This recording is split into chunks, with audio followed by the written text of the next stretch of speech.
After being at the forefront of percentage pricing in the wedding industry, I have moved back to a flat fee. And this has caused quite an uproar. So let's talk about it today. Hello, my friends, and welcome back. My name is Andrea Eppolito. I'm a wedding planner and event designer based here in Las Vegas, Nevada. Now, many years ago, there were so many questions about whether or not wedding professionals, specifically wedding planners, were being overpaid, underpaid. There was a lack of understanding. And because we are a generally unregulated industry, there was no standard for how people price. And I was really at the forefront of creating and deploying the idea of percentage pricing. Because in my head, I said, the more expensive a wedding is, the more elaborate it is, the more work needs to be done, and I should be paid in tandem with that work. And so 15 to 20% is what an interior designer would make. Lawyers charge on a percentage, accountants charge a retainer and a percentage. And so this payment model really did make sense. And at the time, it helped to guarantee that myself and others in the industry were being paid what we were worth based on the amount of work that we've done. But as with anything, the industry changes, the world shifts beneath your feet. And in order to be at the forefront and in order to be a leader, you need to change with the times. And so back towards the end of 2020, 2021, I moved away from percentage pricing and back to a flat fee.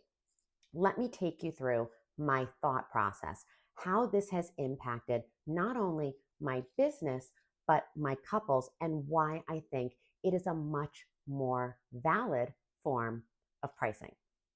So the first thing that I noticed is that percentage pricing lacked clarity. Now, in your head, it seems simple enough that as you spend money, I'm getting a percentage of the money spent.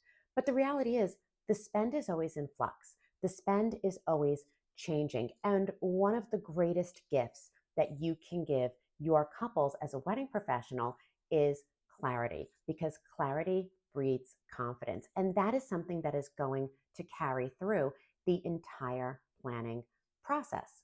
And so when I started looking at things, I said, if percentage pricing is variable and vague, if it is fluctuating based on not only what they spend, but when they spend it, I need to find a better way. And by moving to a flat fee structure, I'm able to provide my couples and my clients with a very clear, tangible, and consistent payment schedule. And so, generally speaking, with a flat fee, I'm not only able to tell my couples what they're spending in total, but also when they're spending it and why it's important. And so imagine that you have a 1 year planning window, and there are going to be 4 payments. The first payment is the retainer and or engagement fee. This buys one of my time slots, one of the 6 events I'm going to produce in the year. It allows me to start the administrative work of building out timelines, building out budgets, building out all of the back end that I need in order to do my job specifically for this couple. It also pays me to invest the time and intention of really getting to know my couples, to seeing them, to understanding them. And this is really a lot of mental and emotional work. The second payment is going to be tied to logistical planning. This is when we're getting locations set. This is when we're starting to go out and find different vendors. This is when we're starting to do research. So there's a second payment. The third payment is for design. Design is not only how something looks, it's how it feels and how it works. And so design can be everything from save the dates, invitations, websites, floral, events, rentals, lighting. And then that last payment takes us into production. When the decisions have been made, now we actually have to go and bring this event to life. These are 4 very clear and concise steps in the wedding planning process. Each one has a number attached to it. So I understand what money I'm making, when, and why. And my couples, who are very smart and very savvy, they also understand what they're going to be paying me, when, and what they can expect in terms of work product. The second reason that I decided to shift was because I was encountering something that I consider to be perverse returns. Now, percentage pricing does sound very elegant in theory, and it seems very clear. But as the budgets of my clients grew, what I found is that my fee and my work were misaligned. There was a break between value, spend, and effort. So let's say that a couple decides to add 2 champagne toasts and they upgrade the champagne. That doesn't necessarily impact my scope of work.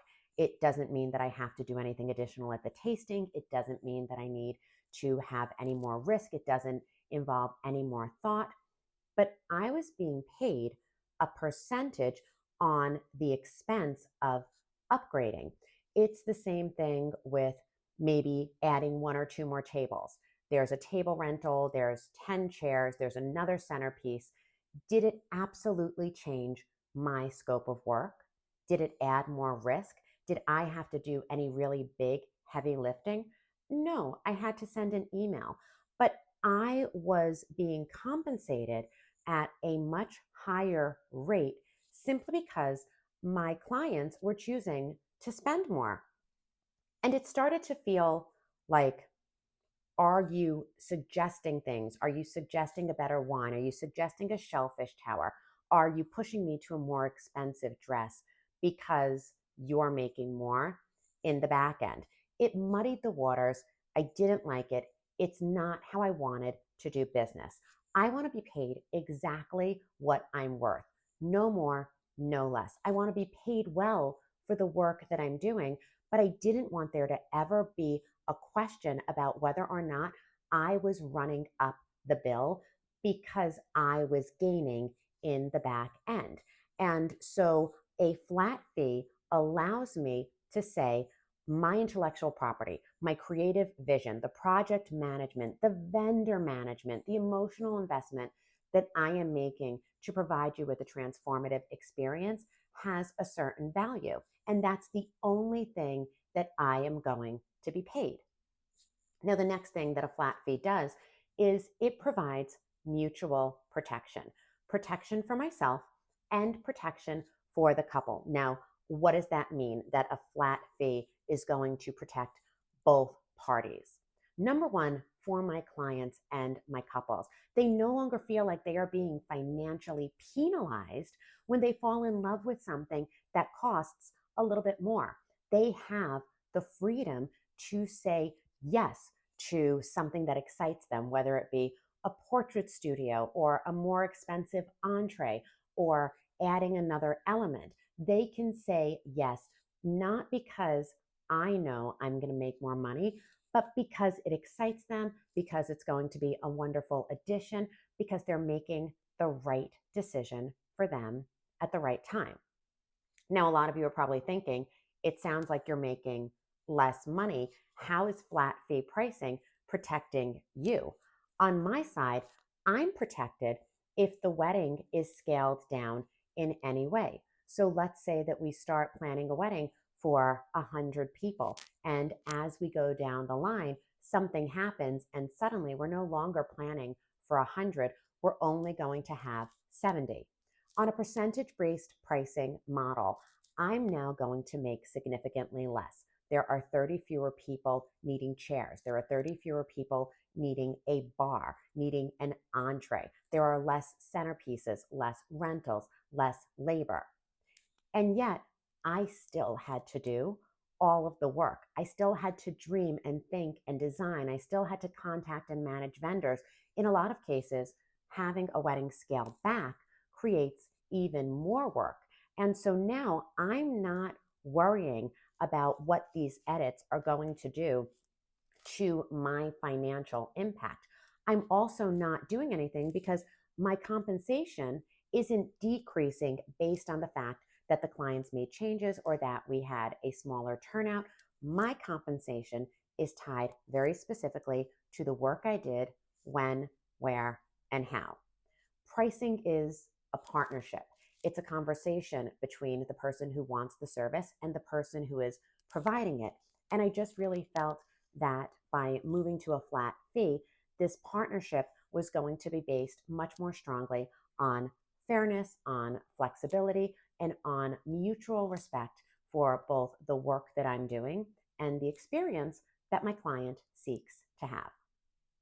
Another reason that I shifted, and this is going to be no surprise, especially over the last few years, is that there has been an economic volatility. So let's talk about practical economics. We are living in a time with unprecedented price changes. You have commodity pricing that is going all over the place. The cost of flowers is going up. The cost of food is going up. The cost of trucking is going up. And then on the other side, you have all of these hard items that have been around forever, and those prices are coming down. What it costs to rent a chair, what it may cost to rent a linen or to bring in a charger. And as the time moves, especially if you're looking at something where the price of a flower today could be 3, in 6 months it could be 9, and in 2 more months it could be 2, that economic kind of shift will impact the final cost of the wedding, which ultimately will impact how much I'm paid. I didn't want to do that. I really wanted to be able to say that my price, my value is agnostic to the market. It doesn't matter whether or not those prices go up or down. My price, the value that I bring, how much money I need to make in order to be able to provide you with the services that I want to provide you with, should not be impacted by the cost of eggs or the cost of roses. And so by pricing myself independently from all of these external costs, I make my work and my price very, very clean, very simple, and I separate it from any volatility that is going on in the market. Now, a lot of people have said to me, okay, great, but what happens if the scope of work changes? And let's talk about that, because that is real life. And sometimes what we set out to do with a client is not what we end up doing. I recently had a client that came to me. They wanted a very simple cocktail party for about 75 people the night before the wedding, a wedding for 150, and then a very simple kind of Sunday brunch for about 16. Very, very quickly, as we started the planning process, the client said, you know what? I think I want something more. I think I want something bigger. I really do want all 200 people at the welcome party. And I want the band and I want the drone show. And it's not just going to be in the back of a restaurant. I want to rent a space and I want to do full production. And the brunch, that should be for 75. And again, I want full production. I want flowers. I want lighting. I want all of these special things, because instead of it being one night of the wedding, I want to create an entire weekend. Now, you may be sitting here thinking, oh my God, you just charged a flat fee. You're not going to make any more money. Not true, because my client and I clearly go through what happens if the scope of work changes when we're working through the contract. And if this happens, and it often does, I'm prepared, because my contract clearly states that this is the initial scope of work that we have agreed to. It has language that says, should the scope of work change, I reserve the right to reassess and adjust my fees accordingly. Now, this doesn't mean that I spring it on anyone. It means that I'm protecting my time, my bandwidth, my creativity, my ability to deliver the level of quality in service and design and production that I want to deliver at that price. It also says that if there's a new creative development, if we now have another event, I am going to charge you based on that event. If we have another event, I'm going to charge you for that event. And all of this is very clearly outlined in my contract. And so when a client comes to me and says, you know what, I want to expand. I want to do more. This is a beautiful thing, and I welcome the opportunity to produce another magical, extraordinary moment. And I say to them, I think this is wonderful. I think it's great. And so, just to be clear, let's talk about what you want this event to look like. Once we flush it out, I say, great, this event is going to have a budget of this amount of money. This event is going to require this much work, effort, time, labor. And so adding it is going to increase your planning and design fee by X amounts of dollars. This allows us to have a conversation. Again, creates clarity. Again, creates confidence. The client agrees to the additional spend. I agree to the additional work. We put it in writing. We adjust the payment schedule. And that is a big part of being a wedding planner, of being an event designer, and of working in the luxury market. Because ultimately, the pretty is nothing without the process. And the process of constantly moving, changing, shifting payments, adjusting things for the overall spend in today's market just doesn't work. And so this is why I moved away from percentage pricing. Not because what I was doing before was wrong. I was always very proud of the fact that I stood my ground and would tell people, you don't need this, you don't need to spend on this, you don't need to go there, because I was never predatory in my pricing. And that was a really big deal for me. But in today's market, it gets very easy to have a creep that doesn't make sense. And so a flat fee is better for me. It's better for my clients. It's better for the work that we create together. And I really and truly believe that in today's market, in today's society, a flat fee is better for the industry. And so if you've watched this video and you're thinking about making this change, I highly encourage you to really spend some time with yourself, valuing your work. You determine as the business owner, you determine as the creative what you feel your art should be priced at. And then our clients have an opportunity to decide whether or not they really want to make that investment and that spend. Because there's nothing worse than having someone say, this is what I think I'm spending. And then all of a sudden, at the end of the day, they feel taken advantage of or they feel misaligned. In my business, I've been very fortunate that I have not encountered that, but I have seen other wedding planners have difficult conversations with people. I have seen other event designers suddenly find that their clients are unhappy because they didn't understand the full scope of what they were paying for. And always, at all times, I want clarity, I want confidence, I want intentionality, and I want trust. This is a foundational principle that I believe I can not only continue to run my business on, but that will allow me to grow in step and in tandem with my couples. I hope this made you think. If you are a couple and you have any questions whatsoever about pricing, please go ahead and leave a comment below. If you are a wedding planner, event designer, or creative of any type, I would love to hear your thoughts. This channel and community exists for you, and I appreciate you spending your time with me today. Once again, my name is Andrea Eppolito. Thank you for spending your day with me. We will talk again soon.